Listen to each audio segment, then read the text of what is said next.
పేకాట రాయిళ్ల పేకాట పిచ్చి పరాకాష్ఠకు చేరింది. నెల్లూరులో 18 మంది పేకాట రాయిళ్లు చేసిన నిర్వాకం పోలీసులకు పెద్ద పని పెట్టింది. పేకాట రాయిళ్లు అర్ధరాత్రి పేకాట ఆడాలనుకున్నారు. అది ఆడేందుకు పెన్నా నది దాటి వెళ్ళారు. తీరా వెళ్ళాక సోమశిల నుంచి పెన్నా బ్యారేజ్కు నీటిని విడుదల చేశారు అధికారులు.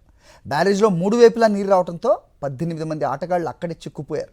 భయంతో కంట్రోల్ రూమ్కి కాల్ చేసి కాపాడండి సార్ అంటూ వేడుకున్నారు. పోలీసులు రెస్క్యూ చేసి 18 మందిని సురక్షితంగా ఒడ్డుకు చేర్చారు.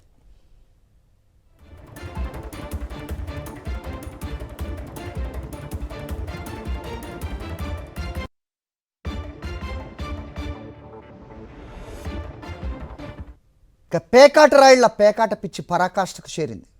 నెల్లూరులో 18 మంది పేకాట రాయిళ్లు చేసిన నిర్వాకం పోలీసులకు పెద్ద పని పెట్టింది. పేకాట రాయిళ్లు అర్ధరాత్రి పేకాట ఆడాలనుకున్నారు. అది ఆడేందుకు పెన్నా నది దాటి వెళ్ళారు.